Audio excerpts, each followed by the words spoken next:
Hello, and welcome to Sobercast, where we provide AA speaker meetings and workshops in podcast format.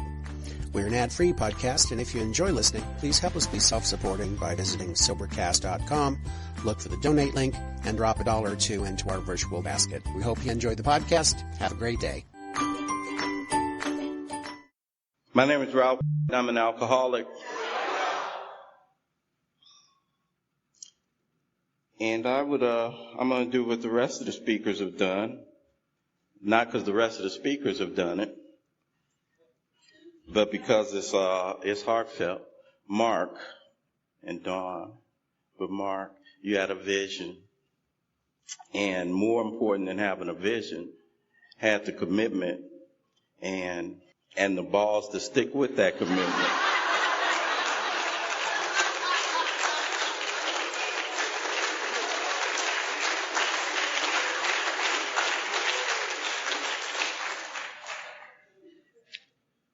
That's more than the notion to put something on in New York. You guys sometimes out here pay a lot for a little, you know. It's challenging. It's, many people in here know what it is to be involved in putting on anything in Alcoholics Anonymous and to do the work. And a lot of times it feels like the thank yous are, why did you do it like this? Why didn't you do this? But on behalf of at least this table up here, and I'm going to speak probably for most of the people who've been here, Mark, this has been a hell of a weekend,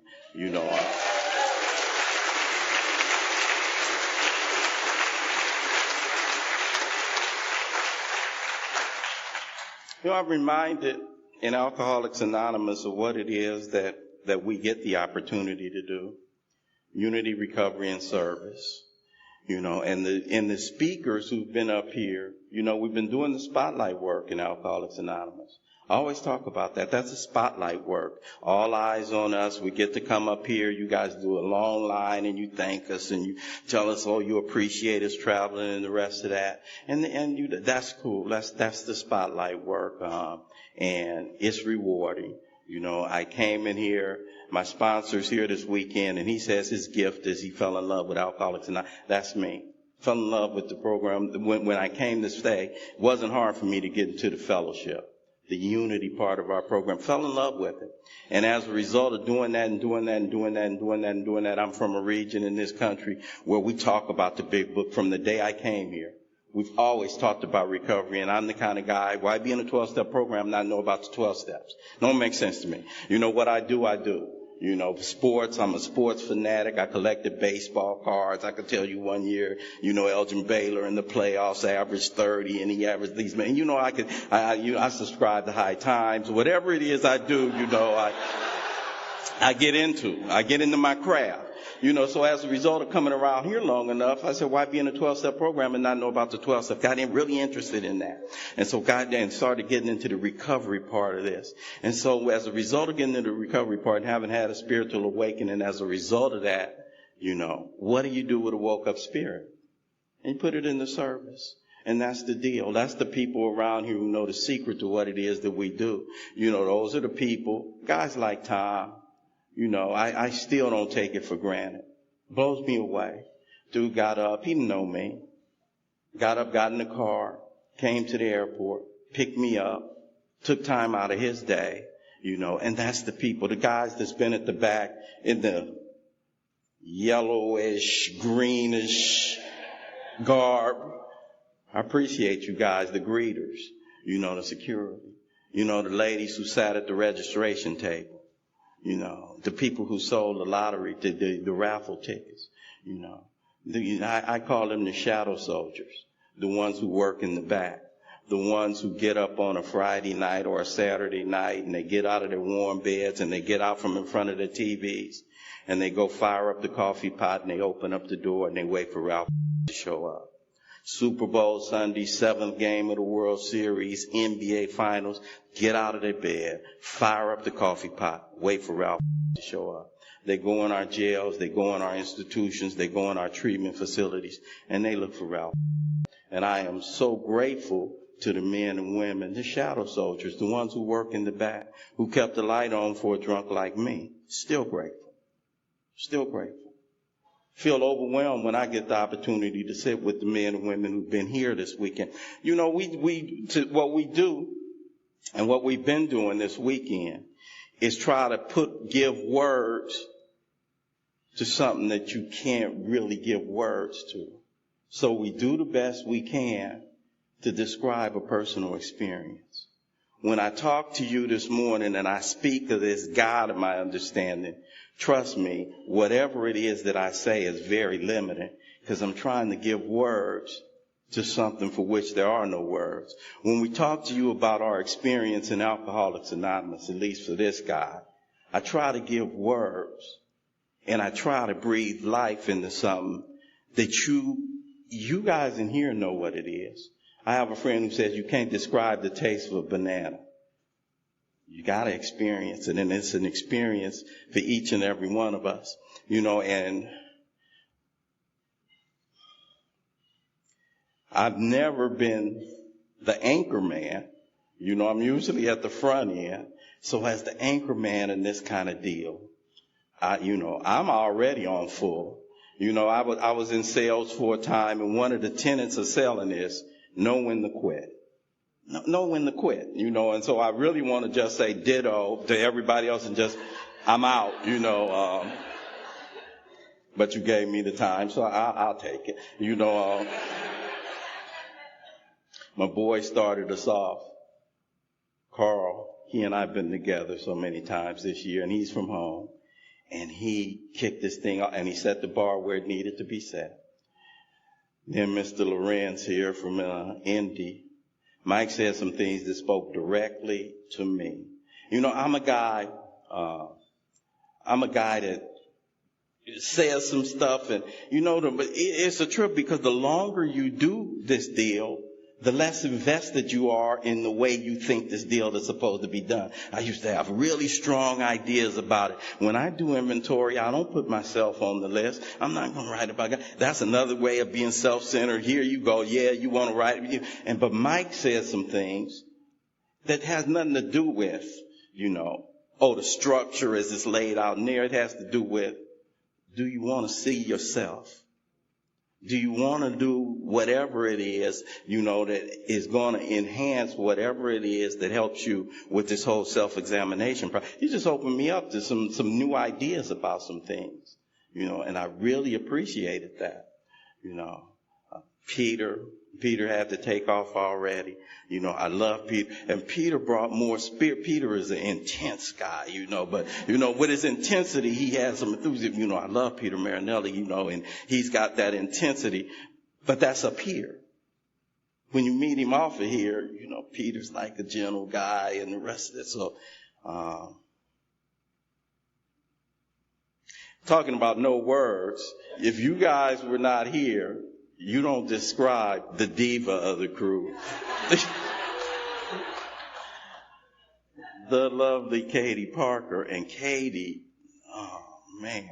Katie said some stuff. Here's the deal. And you guys are saying, did this dude get up here to summarize the weekend? Well, I got up here to talk about my experience. And my experience with this deal, I always get a fresh experience. Katie said some things, and it dawned on me, and I don't mean to talk about it, but what Katie says, sometimes the danger when you put a label on is the hearer hears something that you didn't intend, because Katie talked about, I'm a technician. And when I was listening to Katie, I'm like, no, you're not, because Katie's like, write on a napkin if you have to, just get it done. Just do the damn thing. Just get in touch with the power. Don't worry about how it looks and the perfection of it. Just get in touch with the power. And Katie has an insight and a way of communicating that it's intimidating, because it's like, because I do 4 and 5, so man, I'm not Katie, And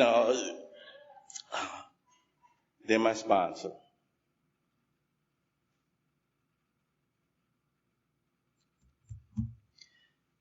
If for no other reason, Mark, I want to thank you for getting me here on the same weekend. I think I had the best sponsor in Alcoholics Anonymous, and if you don't think you had the best sponsor in Alcoholics Anonymous, maybe get it. But no, don't trip off that, because this ain't a comparison thing. He's the best sponsor for me. He's the best sponsor for me. He may not even be for you. Don't trip off that. But he's the best sponsor for me. And if you listen to him do 6 and 7, you get a glimpse of why. Sponsorship, I'm going to talk about that a little bit if I get through talking about the speakers. Sponsorship is not a one-size-fits-all. It's tailor-made. It's customized, and a sponsorship relationship, as far as I am concerned, take people through, show them the words, but there is something that will fill in a lot of the gaps. And my sponsor, in addition to being a man who walks this thing, and I keep learning more about him, because he won't tell me. And when Gary Brown was standing up here sharing about his relationship with him, I said, yeah, that's my sponsor. That's the way he rolls. That's what he does. He fill in the gap. He steps in and he mans up. And he mans up when I can't man up. So that's what he does. And I'm grateful for that relationship. I never met Gary Brown in person, but he's impacted my life in a big way. There are some guys who've been doing this deal in a particular way, and the way that I do what it is that we do comes from those guys. And I've heard a lot about him, and he, when Bill saw Ebby at the front door, and he said he shouted great tidings, he talked about his deportment. That's a walking alcoholic. And the thing about Gary that makes it easy is he talked about struggling, and folk talk about, we don't have icons, we don't put people on pedestals in Alcoholics Anonymous. I came in here broke, beat down, tore up. I needed somebody on a pedestal because the people I had on pedestals in the life, I needed to replace them with something. And they weren't on pedestals, but they were places I wanted to go. They were markers for me. They were markers. That's like when you're on the freeway and 3 miles down the road, this is where you're trying to get to. These men were markers, and these women, and so, some of them, for me, it was good. I told you I grew up sports heroes. I have heroes in Alcoholics Anonymous. A lot of them are sitting in this room right now, and that's one of the guys, I've been hearing a lot about. Walking example. My boy, Steve Lee. Wow. When Steve talks, you'd be like, I don't want to talk now. I don't want to talk. I don't want to talk. Steve is a wordsmith. He's kind of like, I said about Bob Darrell, and Steve Lee is kind of like that poet laureate of Alcoholics. And Steve just weaves it, and more than that, the thing I'm saying about all the speakers up here, more than them talking up here, I know them all. I know them. And they live this thing. It's a trip. When you bring some people out, it's one thing when you get people who can articulate what the process is and talk about it. It's another when you get people out who can articulate it, but more than that, they live it. They live it. So you can take my word for it. These people live it. Me and Charlie Parker stayed up, almost shut the place down. I like being a shut the place down kind of guy. I'm one of the ones that used to shut it down there and go look for the after hours because the party ain't never over for me.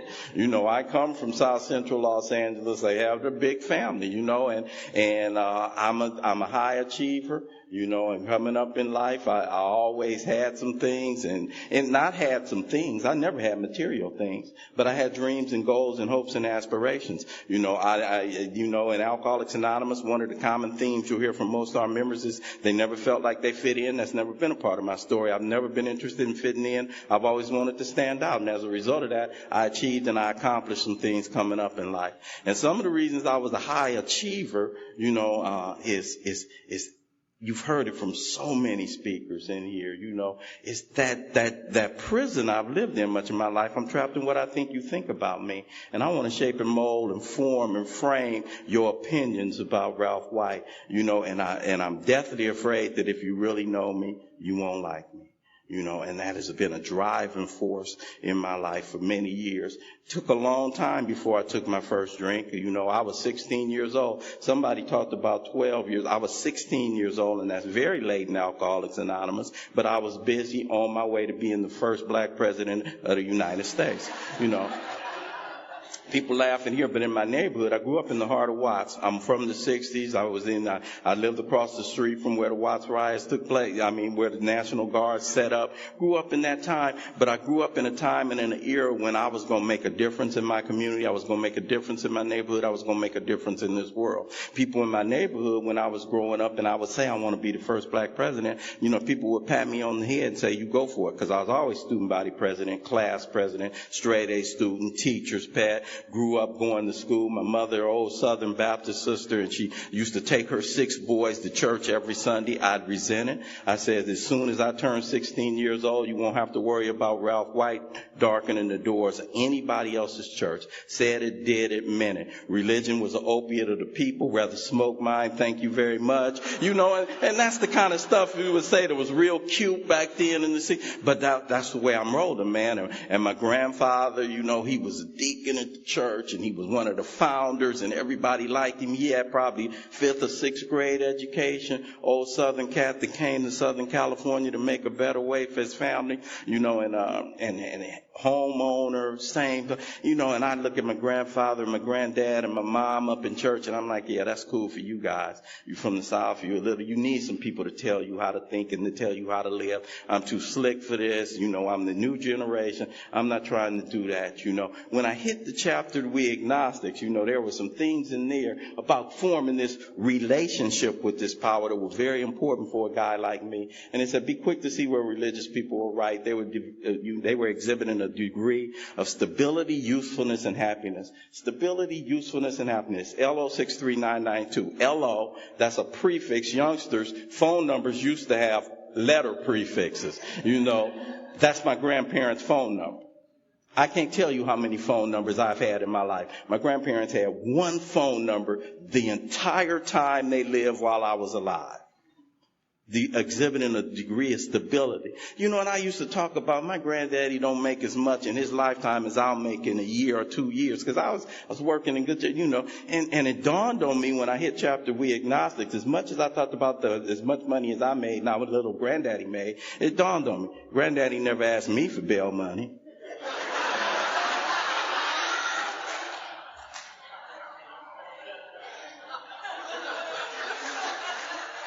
Smart guy, And so that chapter, opens some stuff up in me. And I'll probably dance around and get around, but I really want to talk about what it is I'm charged with this morning. Our 12th step, having had a spiritual awakening as a result of these steps, we try to practice these, carry this message to alcoholics and practice these principles in all our affairs. And so I get here, but you need to know one of the reasons why we share our stories is because you can't appreciate where I am if you don't know where I come from. For all you know, this thing come easy for me. Yeah, dude, you standing up there in a suit and you've been doing this for 27 years. Yeah, of course you can talk about God. It come easy for you. Look at you. You square, you a schoolboy, the rest of the, what? We do a disservice a lot of times when we talk about everybody know how to drink. Carl talked about it. We look very different in the life. And the power in Alcoholics Anonymous, is not the transfer of information. The power in Alcoholics Anonymous is to see the transformation. Forget the information, new people that's sitting in here right now. You came for a weekend and you think you're going to get filled with these speakers, these powerful speakers in Alcoholics Anonymous who are going to arm me with some new information. Forget the information. It's about the transformation. It's about the transformation. The guy you see in front of you this morning is not the guy that came to you October the 11th, 1986. Something happened. Something happened. And as much as I respect the distinguished crew right here, and I really want to, sometimes I have to not think about them because I think, oh, God, people critique, and that ain't the way they do it. Flora, I came to talk to you.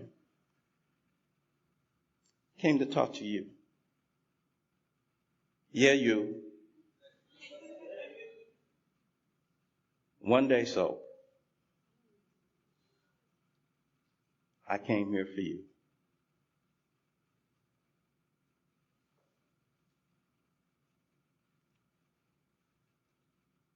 Because we all been there. I love when Bill said, we know what you're thinking, I'm jittery alone, and I'm alone. I can't do this, but you can.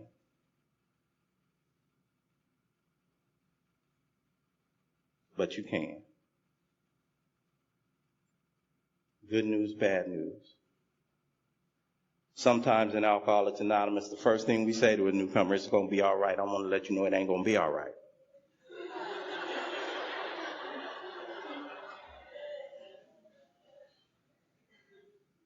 Keep going the way that you want. It ain't going to be all right.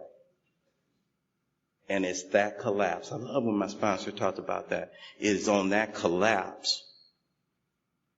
Bill said how dark it is before the dawn. It's on that collapse.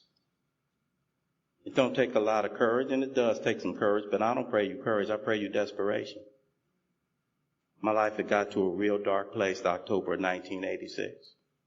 I'm not the man who's standing in front of you this morning. That's not who it was that came to you guys. I have 5 brothers. All 6 of us were in the life together. We damn near killed my mom. 3 of my brothers, we were the first 3 guys off my block to go to college. Me, then my brother Ron, then my brother Reggie. I'd be student body president, then Ronnie, then Reggie. Went off to school, made my mom proud, written up in the papers. You know, my mother was always, PTA president, all these things. Everybody in the neighborhood knew us. Some few years later, fast forward, everybody in the neighborhood knew us again, because neighborhood watch was like, get their asses off the block, and so that October in 1986, when I found you guys, I lost my home, I'd lost my marriage, I wrecked it. I'd done most of the things that most of us do by the time we reach a place like this. I was walking the streets at 3 or 4 o'clock in the morning with nowhere to go.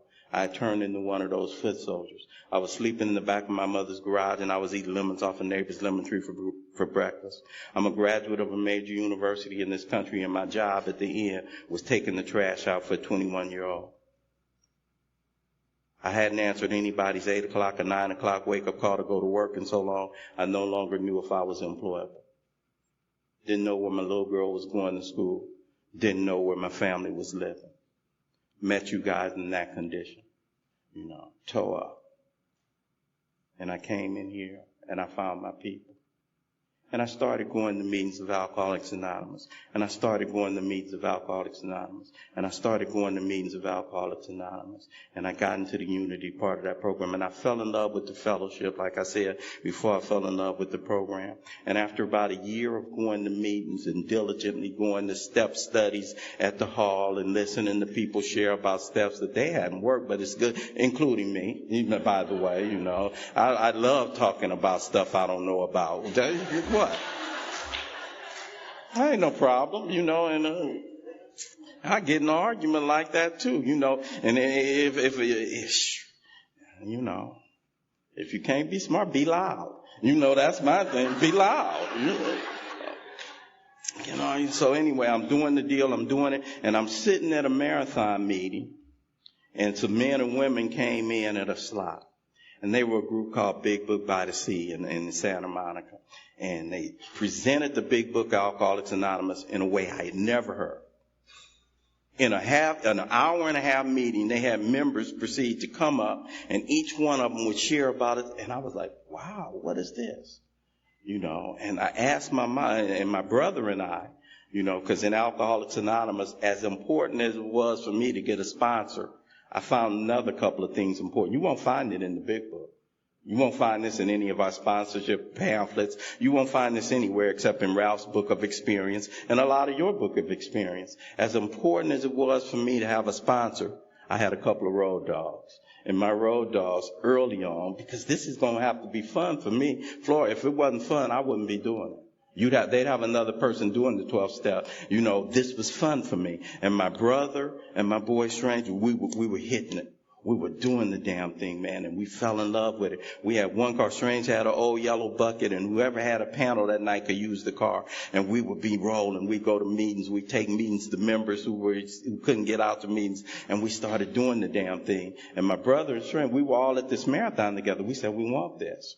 And we approached two of the members in that group, and my brother and I approached my mom. We were both staying at my mom's house, years sober, and said, Mom, can we open the doors? And in November of 1987, we opened the doors to my mom's house. And about 12 people sat around a dining room table, and we had these blue books open. And we started going through that book page by page, line by line. And that was November of 1987. And in Los Angeles, it's probably about 6 in the morning right now, but in about 3 hours, that workshop that started then, we would finish the 12th step, we'd take a month off, then we'd open up for a new crew of people. Most of the same people came back, and a new batch came. We had about 12. We liked it. We said, let's do it again. Some people said they liked it. And that was our intention, to just go through the book a couple of times. And well, since November of 87, we outgrew my mom's house. We went to a hall, outgrew it. And so in about 3 hours at home in L.A., it'll be about 250 to 300 members sitting in a meeting, the Never Too Early Big Book Workshop, going through that book, page by page, line by line, doing what it is that we do better than anybody else. Florida. A group of us went out the other day, and we went to 182 Clinton, Bill Wilson's old address. And some years back, in the 30s, December 1934, that gentleman found himself in the hospital. 4th time, same hospital. Went up in that hospital, and something happened in the hospital. The doctor had told his wife, get a black dress, because dude, get ready for his funeral, or he going to the nut house the way he going, because he do it like I did it, and told his wife to get ready. Something happened to him in the hospital that December in 1934, and it was so profound. And he had been in there a few times. But whatever it was that happened scared him. And he told the doctor, and described to him what happened. He said, am I going crazy? And the doctor said, from the outside looking in, this is how profound that experience was.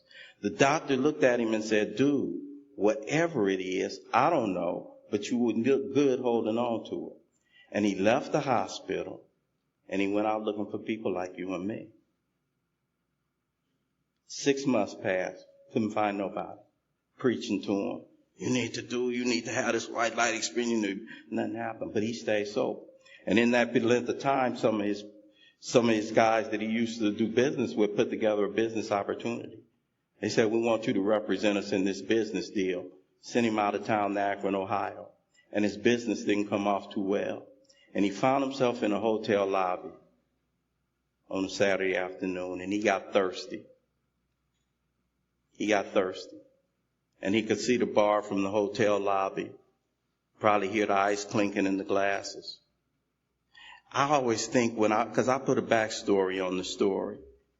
You know how it is when you're trying to get sober, and when you first try to get sober, you kind of be like a kid, like Santa Claus. I'm doing the right things. If Ralph do good, good things will happen, right? But in the back of your mind, you're thinking, this thing ain't gonna work. If it had been me and my business had fell through, I'd have been like, I knew it. Why did I even get my hopes up? Because if his business had gone through, he'd have been set. And trust me, him and his old lady needed to be set because they were struggling. With a good motive, he'd have been set. He was tired of his wife struggling like that. He was tired of being a burden every. He was tired of it. And his business didn't come off too well. And he stood in that lobby. And he could see, and he didn't have no money. Barely enough money to pay for his room. Get a drink, try to pay for his room. Get a drink. And he remembered his buddy that he had seen and told him, you're going to need to work with somebody. My sponsor talks about Bill Wilson always said yes to Alcoholics Anonymous. And the first time the thought came in his mind, I need to find a drunk not to drink. Our first turning point as a society. We stood at the turning point in the personification of Bill Wilson. And he said yes to the idea of finding a drunk. That's still what it is that we do. That's what we do. He didn't have 12 steps. He didn't have a big book, Alcoholics Anonymous. He didn't have a fellowship. He didn't have a sponsor. He didn't have prayer at that time, even though that was a prayer. A plea is a prayer, whether you frame it or not. I need to find a drunk to work with. And what he had that is so instructive, what he had and what he did was found a drunk to work with. Through a series of divine coincidences, he was making calls and he got put in touch with a lady who had a husband that was one of us. Ms. Smith, I understand you got a husband who's got a drinking problem. I'd like to come talk to him. Right, not today. It's inconvenient. He'll give you 15 minutes tomorrow. That 15 minutes turned into about 4.5 hours. And those two gentlemen set about looking for people like me and you. What it is we do in Alcoholics Anonymous. Practical experience. And that was our first practical experience in the person of Bill Wilson for all of us. Practical experience shows that nothing ensures immunity from drinking as much as intensive work with another alcoholic. That's what it is that we do. The rest of it is the trappings. The rest of it is to facilitate that. We do that. If nothing ensures immunity from drinking like that, check this out. Immunity. That's a key word that's in that sentence. So if I'm going to get immunity from drinking, that's my immune system, working with others. If your ass ain't working with others, you're walking around with spiritual AIDS.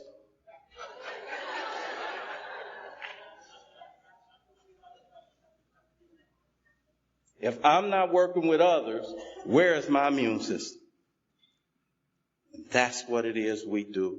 And that's what it is we came to talk to you about. And that's the good news. When it talks about, to carry this message, and then a lot of times people get caught up on this message and this, yeah, this message, but what is this message? Sometimes people think this message is the method. That ain't the message. The message is, I've done these things that have put me in touch with a power that has given me access to a power. Because that's the whole deal. This isn't a series of steps that we get graded on. It's not a series of discrete steps that you say, Ralph, where are you at? It's a series of integrated activities that if I put them together as a whole, it's the way I live my life.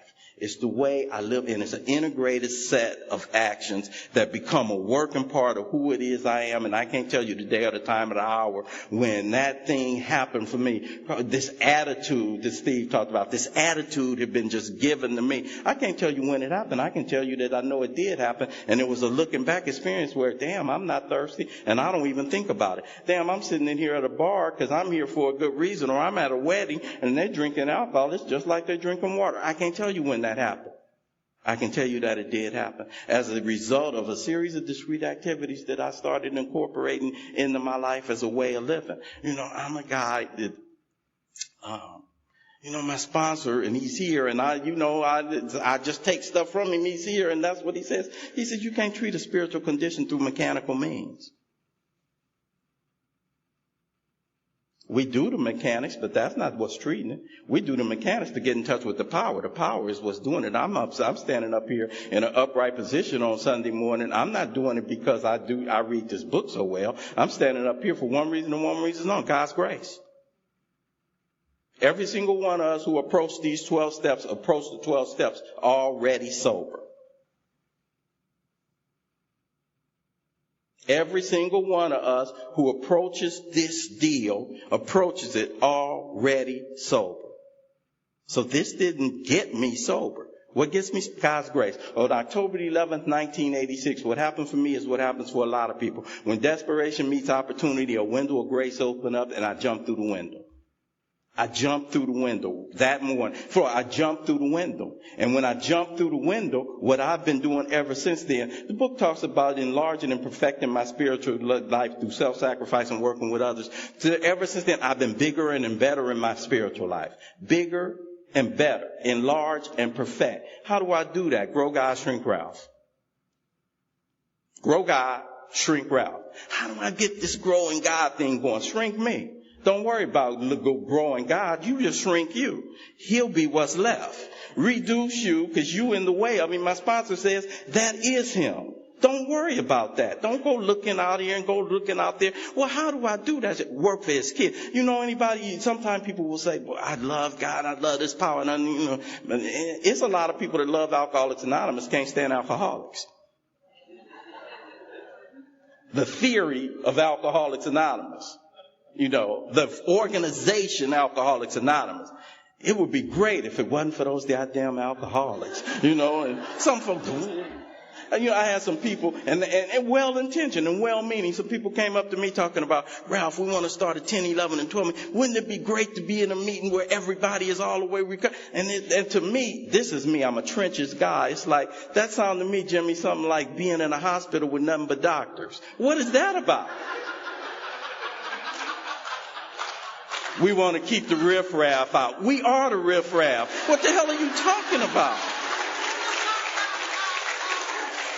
Well-intentioned, well-meaning, I understand that. But the deal is, you know, the deal is what it is that we do. The reason we came out here this morning is not to dazzle you with information, not to dazzle you with what we can say from this podium, not to dazzle you with our vocabulary, not to dazzle you with our knowledge of this process and the rest of this. The reason that we came out here, Flora, is to let you know that there's a way out and a way up. The reason I came out here for you is to let you know that there's a man that came up in here that was a shell of a person. You know, I come up in here not to talk to you about that. You know, somewhere inside there's probably a woman waiting to bust out. Somewhere inside some man up in here, there is a father waiting to show up. Somewhere inside every man and woman in here, there's probably a family waiting to be reunited. Somewhere up in it. That's why I'm here. That's why I don't play with people. I don't trip off of all that. You know, in the chapter working with others, you know, it's some clear cut through. And the thing about the working with others, you know, yeah, that's the 12th step is really that piece right there. You know, having had a spiritual awakening is some stuff I can do. But I don't get the spiritual awakening if I don't start working with others before I get to the 12th step. So working with others is a continual thing. You'll see that very early in our literature. Our constant, you know, my very life as an ex-problem drinker depends on my constant thought of others and how I can meet their needs. You know, if the alcoholic doesn't enlarge and perfect his spiritual life, how? Through self-sacrifice and working with others. He won't be able to survive the certain, anybody in here hit a low spot? Don't know about you. The certain trials and low spots. I loved when Gary was sitting up here talking. I loved when he was talking about, because he's iconic in my mind. I've heard about him for a long time. And he walks on the, you know, the alcoholic spiritual waters as far as I'm concerned. And he was, and he's just a guy. He's just a guy.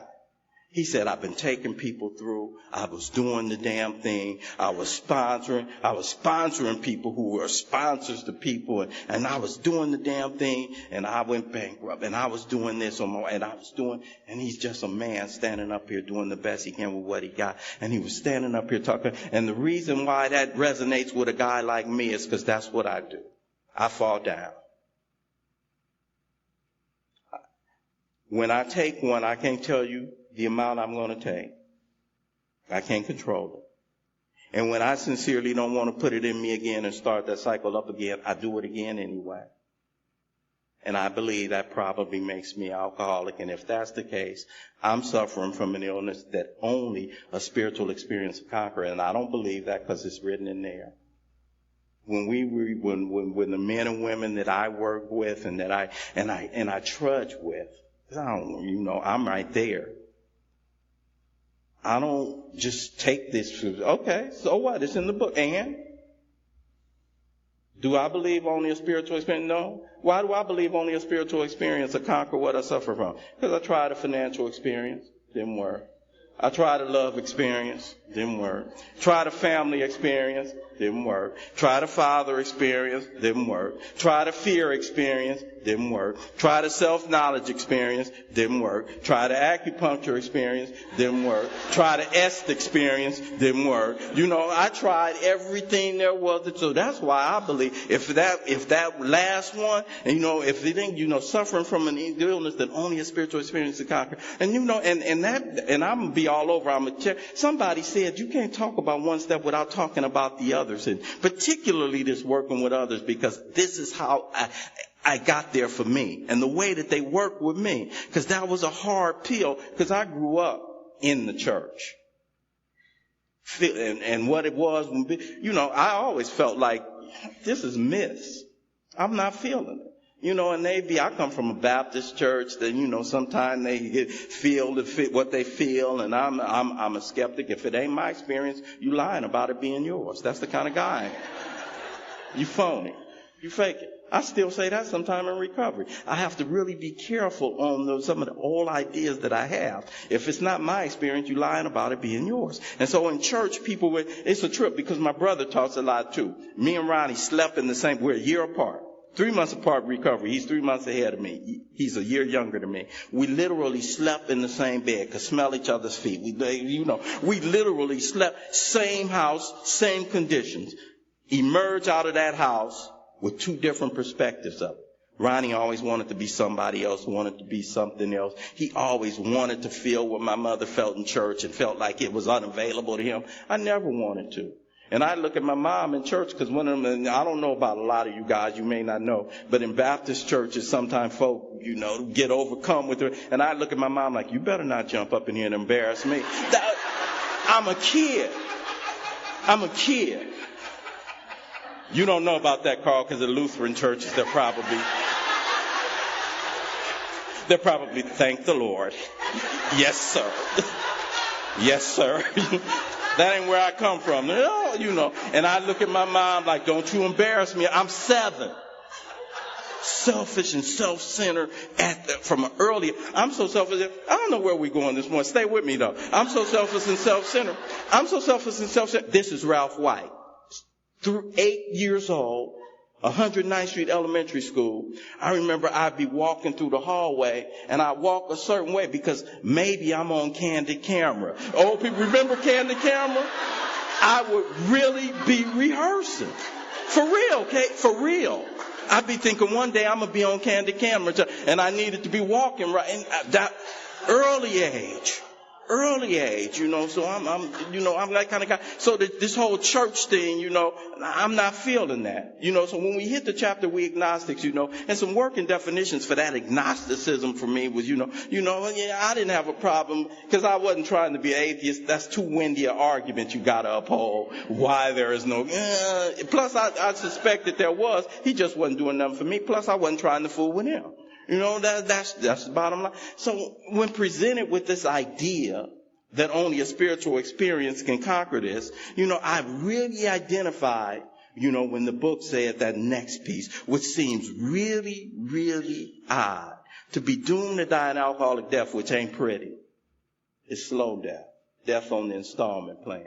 It's the kind of death that they looking at you again. You doing that kind of, cutting it slow. To be doomed to die an alcoholic death or to live life on a spiritual basis is not always easy. Death, life. Why ain't that easy alternatives? Death, alcoholic death, or life. Because they put that other piece on the life end.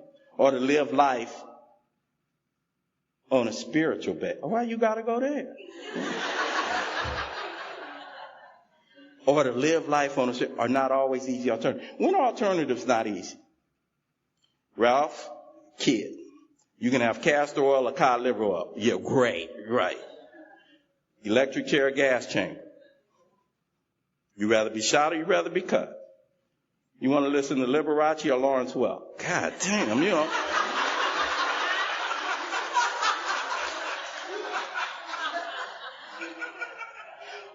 Alternatives are not easy when they look the same or they appear equally distasteful. And to live life on a spiritual basis or alcoholic, they look the same. Ain't living life on a spiritual basis the same? And I'm thinking that because I don't know what a spiritual basis looks like, and I think I do.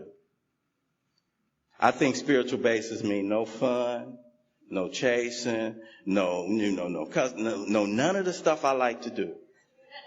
So number one, I don't want it. And here's the kicker. Not only don't I want it, I can't do it no way. Plus, I can't live up to that. I'm not that guy. That's beyond me. And in that chapter, which they talked about already so masterfully, I won't go back through it too long, but in there,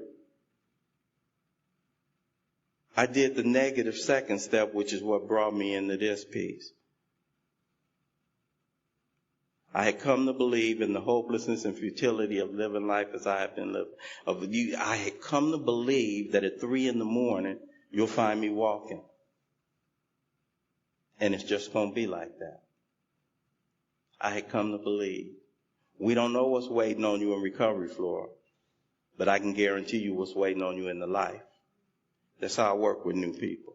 Had a guy that came to me, one of my favorite guys. He said, Ralph, I've been in 17 programs. Called me at 3 a.m. Went and picked him up off the street. He had on a T-shirt and tennis shoes. L.A., and it was cold for us. He'd had frozen out here. It was the middle of the winter. And I picked Ray up. He said, Ralph, how you going to guarantee? I said, what you want to do, man? He said, I want to do whatever you tell me to do. All right, we're going to get you somewhere in the morning. I don't want to go nowhere again. How you going to guarantee me what's going to happen? I've been in 17 programs before. I said, I can't guarantee you what's going to happen if you try it this way. I can't guarantee you what's going to happen if you don't. Sponsors, don't be sitting up here browbeating people. You don't sell a program at Alcoholics Anonymous.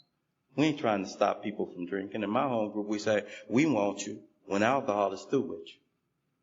Alcohol is our salesman. That's our salesman. That's our account exec. We don't have to go out looking for... No, alcohol is our AE.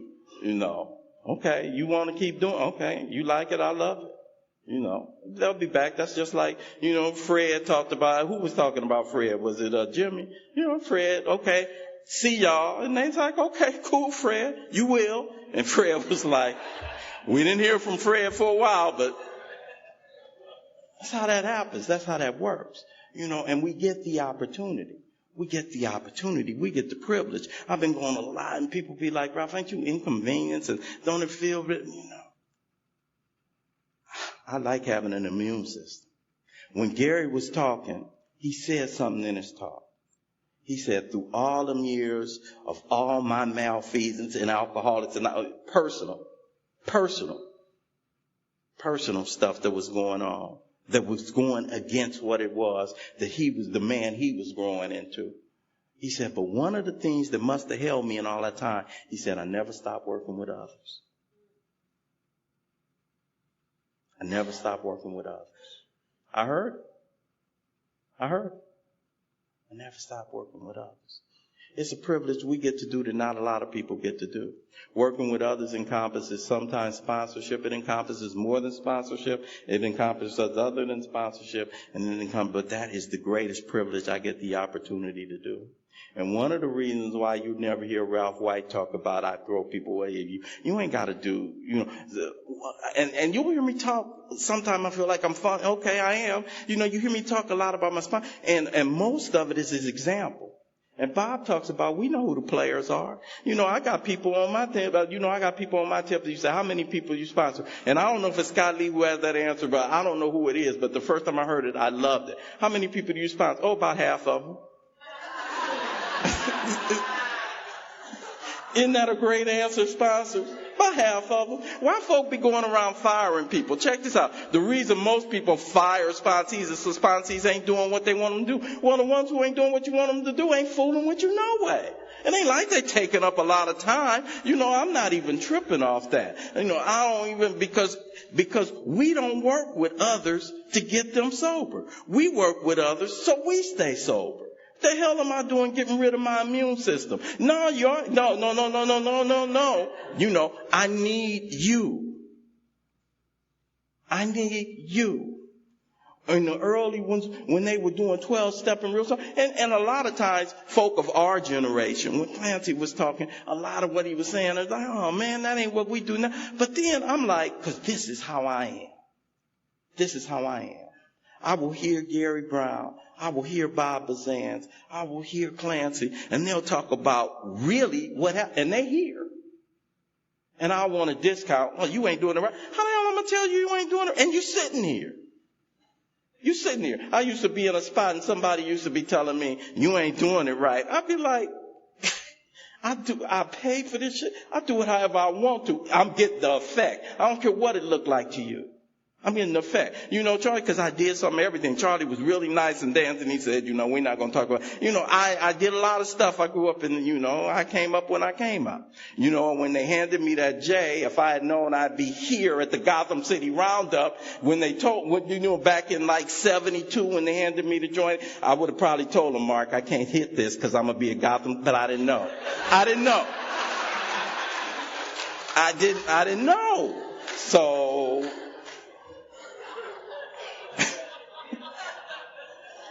and new friends, the tradition violation ain't mentioning that, but the tradition violation is talking about that, and you ain't talking about alcohol.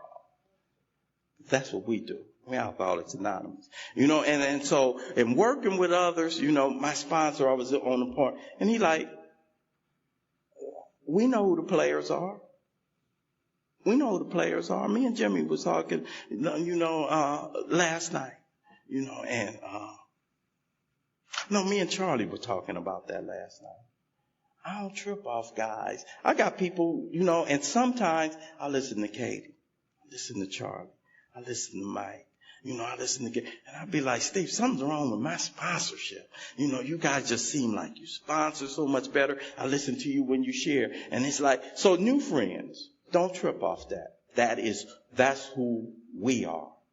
That's the humanness in us. I don't know if it's the alcoholic in us. That's the humanness in us. That whole comparing and I want to be like this. And sometimes that is also, it can be motivational. Look for the similarities. Don't look for the differences and don't trip off that. I'll never be able to get up there and talk like these guys have been talking this weekend. Don't worry about that. This ain't a talking program. It's a living program. It's within the grasp reach of anybody sitting in the room right now. And so my sponsor talks about, we know who the players are. We know who the players are. Don't be worried about the people that ain't doing the right. That ain't, because there's enough people that's hungry for what it is you have. And you're the only one that's qualified to carry your message. One of the biggest benefits and one of the biggest things I've been given in Alcoholics Anonymous is my own walk. You will hear people who talk about us being a cult and us, being and that's the furthest thing from the truth. I've always been scared of what you would think of me if I really showed up. I've always been scared that you would toss me if you knew who I really was. I've always been afraid of who it is. I don't know if Katie said it, but it is so, they give voice so much better than me sometimes to what it is that I feel. Most of what it is that we share in these rooms, when you find yourself nodding, it's not new information. It's not informational. It's confirmational. It just confirms something and somebody gives it a name. They put words to something that I've been feeling. I couldn't put it in those words. And so we nod. And we identify. Had a brother in my home group, brother named Brother, and he used to say, when heart speaks, heart hears. And in Alcoholics Anonymous, that's what we do. We speak the language of the heart, and we do it the way nobody else can do it.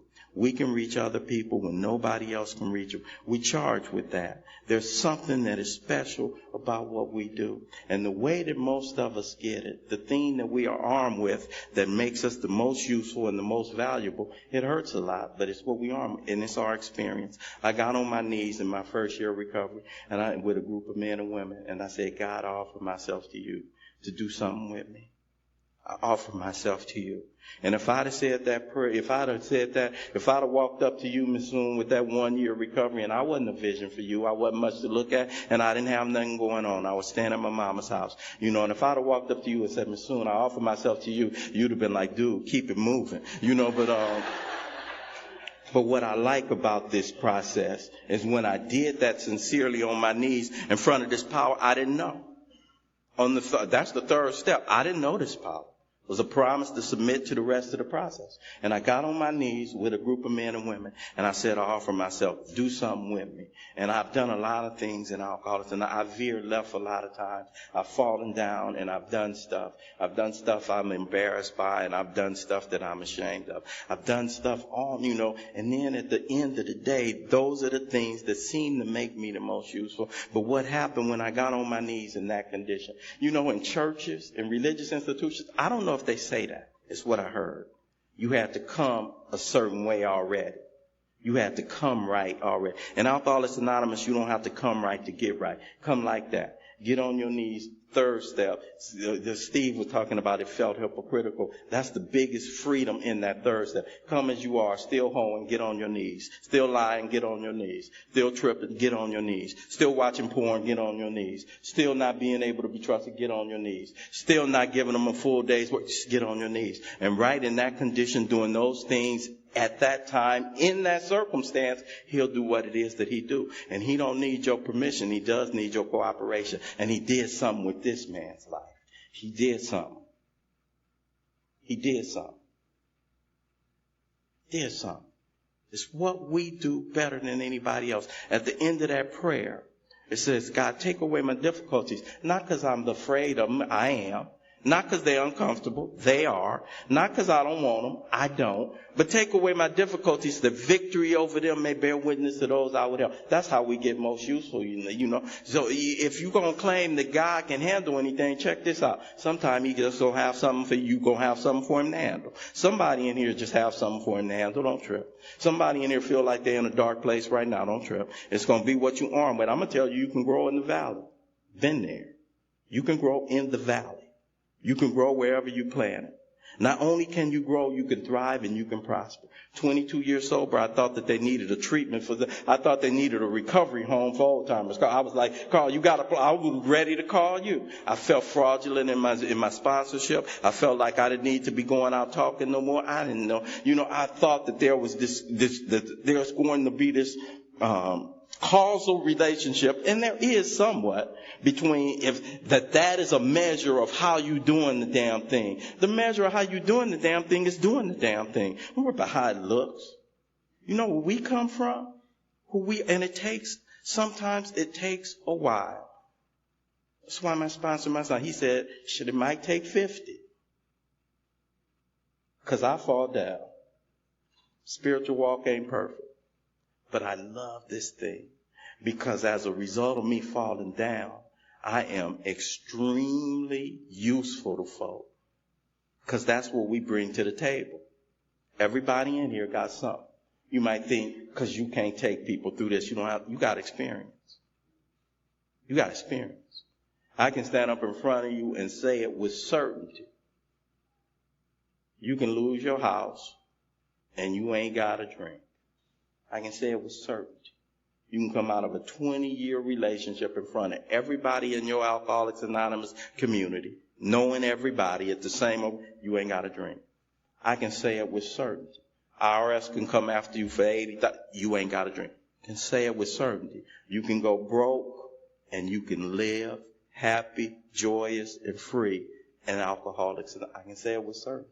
You can come through the dark and you can get to the light, and I can guarantee you that there is light. And here's something else I can guarantee you, that if you put your hand in this hand, those promises they read, if you keep working with others, if you stay close to us, if you keep doing this damn thing. I remember I was getting ready to talk, getting ready to talk on the third step about making this decision for God. I was upstairs in my room and I got a call from my wife. They just came to the door and put a note on the door. We got to be out of the house. I'm losing my house, and I'm getting ready to go downstairs and talk. It's December. I got 2 girls, and my girls are spoiled because of you guys. They're spoiled. Yeah, Christmas is a big deal in the White House. Big deal. My girls don't know nothing. That Christmas was looking really bleak and really bad. My feet have been trained by you guys. I didn't, when the thing about doing these things right here, folk, don't come up here rehearsed and practice. Come up here and shoot from here. That's why you don't know where it's going to go, and I'm up there talking about the third stuff, and stuff comes out because that's what I'm trained to do. I had a friend that said, Ralph, when you think you're looking bad, that's when you're looking good. And me, I'm an image guy. I have to counteract that. A lot of people say, Ralph, we thank you for your honesty and your humility. No, that's not who I am. So I practice diligently to be transparent. I practice diligently to let God use me. I practice diligently to do that. And I'm standing there and I'm sharing and it comes out and we don't know what Christmas is going to look. And my fellowship showed up. I'm not one that ever diminishes the power of any one of those sides of the triangle. I don't diminish the power of Alcoholics Anonymous. You guys have carried me. You've carried me at various times. And so this deal, this working with others deal, it yields benefits. And the benefits it yields, you usually see after the fact. In that process, this reduction of ego, this ego reducing thing so that the power can grow in my life, so that I can experience this transformational power that's done the impossible in this man's life. Next Saturday, I'll be getting on a plane. I've got 2 little girls that are no longer little girls. My oldest one is 31. She's a practicing attorney, and she gave me my first grandson. He's 3 months old.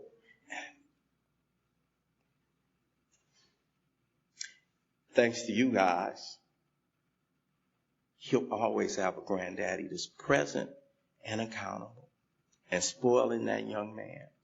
My little girl, she's 19. We'll be on a plane to Boston next week.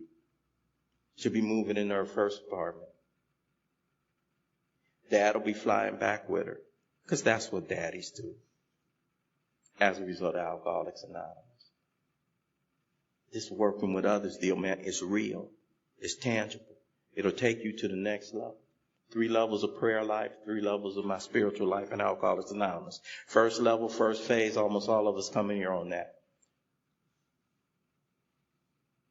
Help me. First prayer, universal. Almost all of us come in here on that. Next phase, phase 2, give me, grant me.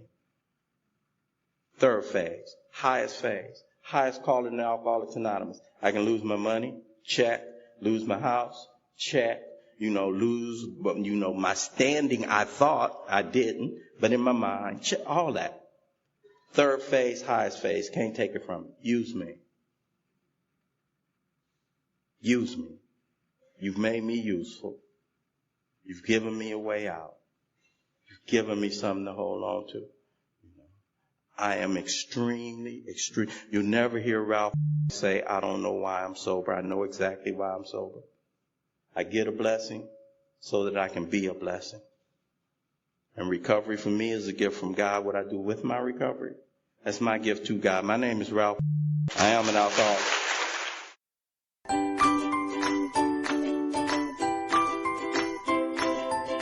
Thanks for listening. I hope you enjoyed the podcast. Sobercast is ad-free, and we'd like your help in order to keep it that way.